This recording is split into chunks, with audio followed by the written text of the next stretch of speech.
আসসালামু আলাইকুম। নতুন একটি ভিডিওতে আপনাদেরকে আবার শুভেচ্ছা এবং স্বাগতম।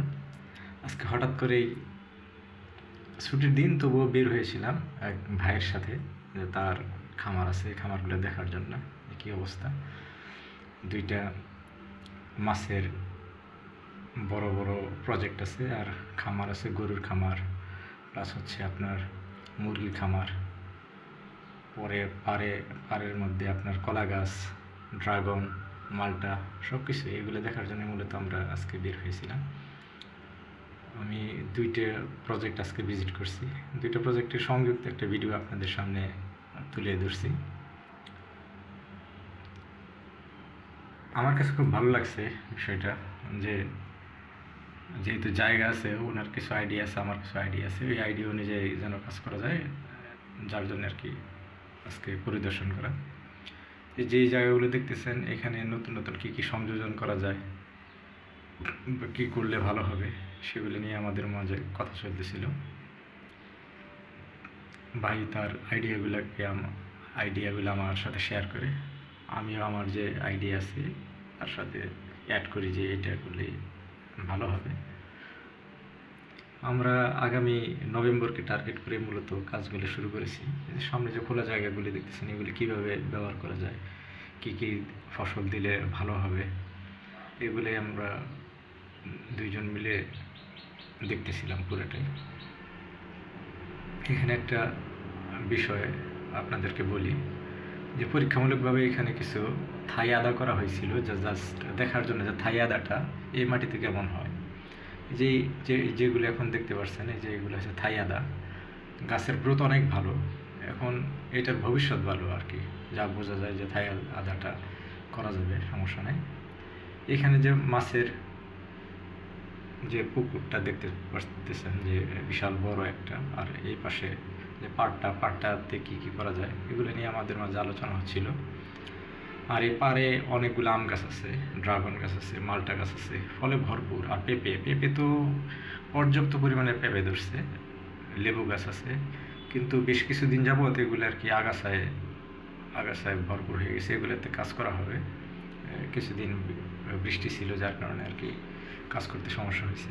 ড্রাগনে প্রচুর ড্রাগন হয়, প্রতিদিনই আর কি নতুন নতুন কুড়ি আসতেছে। সপ্তাহে 2 থেকে 3 বার ড্রাগন সেল করা হয়।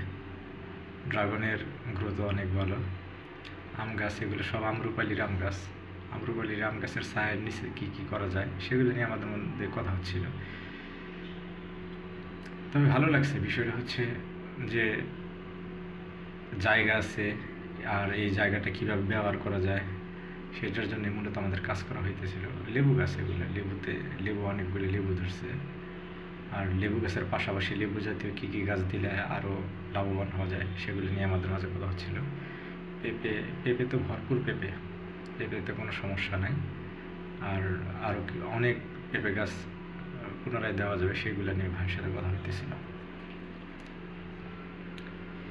এবার অনেক আম বিক্রি হয়েছে, আম অনেকগুলো বিক্রি হয়েছে। আর এইগুলো তো ড্রাগন তুলতেছিল, যে আজকের জন্য যে ড্রাগনগুলো ওগুলো উঠানো হইতেছিল। আমরা এক পাশে কাজ করতেছিলাম, ভিজিট করতেছিলাম, আর এক পাশে ড্রাগনগুলো উঠানো হচ্ছিল। এটা হচ্ছে নতুন করে লাউয়ের মাচা দেওয়া হয়েছে, লাউ অলরেডি আসা শুরু হয়েছে আলহামদুলিল্লাহ। আর কি একটা গাছ বীজ বপন করলে, গাছ না ঠিক, বীজ বপন করার পরে 35 থেকে 40 দিনের মাথায় ফলন এসে যায়। আমাদের মাটিগুলো, বাংলাদেশের মাটিগুলো এতই সুন্দর, এতই উর্বর, যে ইচ্ছা করলে, একটু চেষ্টা করলে আর কি অনেক সুন্দর ফসল ফলানো সম্ভব। কিন্তু আমরা আলসেমি করি কি, যে জায়গাটা দিনের পর দিন রেখে দিই, কোনো কিছু করি না। অমনি পরে থেকে বলি যে শুরু করব, আসলে আর শুরু করা হয় না। দিনের পর দিন যায়, মাস যায়, কিন্তু আসলে শুরু করা হয়ে ওঠে না। এখন কথা হচ্ছে, এগুলা ভিডিও করার পিছনে অবশ্যই একটা উদ্দেশ্য আছে, এবং কি এইটা পোস্ট করার পিছনে কিছু উদ্দেশ্য আছে। আপনারা দেখবেন যে অনেকের হয়তো অনেক বেশি জায়গা আছে, আবার অনেকের হয়তো একটু কম জায়গা আছে। সেটা কোনো বিষয় না। বিষয়টা হচ্ছে, আমার কম জায়গাটাকে আমি যদি সঠিকভাবে ব্যবহার করতে পারি, তাহলে কিন্তু অনেক ভালো ফলন আশা করা যায়। মালটা দেখেন, ভরপুর মালটা ধরছে, কিন্তু এই বেশ কিছুদিন যাবত একটু পরিচর্যার একটু সমস্যা হয়ে গেছে, মাঝখানে ভারী বৃষ্টি হয়েছিল, যার কারণে একটু হালকা একটু সমস্যা হয়েছে। এটা নালা রাখা আছে একটা, এই ফিশারিজের সাথে একটু নালাও রাখা হয়েছে, যেন অতিরিক্ত পানি যদি থাকে ওগুলো যেন চলে যায়, কারণ বৃষ্টি কখন আসে তার কারণে ঠিক ঠিকানা নেই, অনেক সময় ভারী বৃষ্টি হয়। করলা গেছে অনেক, করলা বেশি দেওয়া হয় না, অল্প কিছু করলা এখানে দেওয়া হয়েছে। তারপরে যে কয়েকটা গাছ আছে ওইগুলোতে ভরপুর করলা ধরছে। মালটার সাইজগুলো তো আপনারা দেখতেই পারতেছেন, এই যে এগুলো নতুন নতুন ড্রাগন নতুন করে ধরা হয়েছে, এগুলা ড্রাগনেরও। আর এই ড্রাগনগুলো অনেক মিষ্টি, গতানুগতিক তো অনেক জায়গায় তো ড্রাগনগুলো আমি খাইছি, কিন্তু এই ড্রাগনগুলো সত্যিকার অর্থে অনেক মিষ্টি ছিল, খুব ভালো লাগছে, আর কি কোয়ালিটিফুল ড্রাগন ছিল। এই পাড়ের কোন অংশে কি দেওয়া যাবে সেটাই আসলে আমাদের কথাবার্তা চলতেছিল, যে আসলে কোথায় কোন পাশে কি দিলে ভালো হবে, সেটা নিয়ে আমাদের কথা হইতেছিল।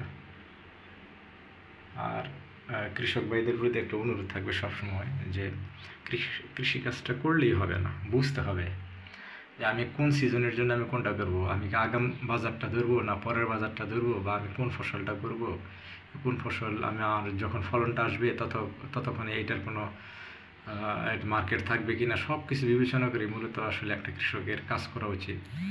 কেননা কৃষক যদি এই সমস্ত বিষয় যদি সময়টাকে যদি সঠিকভাবে ইউটিলাইজ না করে, দেখা যায় লস হওয়ার সম্ভাবনাটাই বেশি থাকে।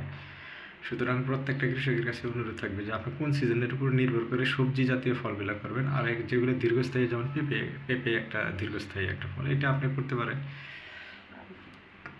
সেটা সারা বছরই পাওয়া যায় পেঁপেটা, সেটার বিষয়টা ভিন্ন। কিন্তু যখন আপনি কোনো সবজি করবেন, স্বল্পকালীন যে সবজিগুলো আছে, পেঁপে না, স্বল্পকালীন সবজির মধ্যে আপনার শসা, করলা বা এই জাতীয় যেগুলি আছে, আপনি যখন করবেন অবশ্যই সময়টাকে মাথায় রাখবেন, যে আসলে কোন সময়টাকে সামনে রেখে আমি সবজিটা করতেছি। যদি সময়টাকে সামনে রেখে আপনি সবজি করতে পারেন, তাহলে আসলে লসের সম্ভাবনা কম। দেখেন আলহামদুলিল্লাহ পেঁপেগুলো একদম ভরপুর, গাছ ভর্তি পেঁপে। আপনি ফলন দেখলেও আপনার ভালো লাগবে যে হ্যাঁ, ছোটো ছোটো গাছ, ফলনে ভরপুর আর কি, এত পরিমাণে পেঁপে ধরছে যে এগুলো আসলে সচরাচর আর কি অন্য গাছে এরকম দেখা যায় না।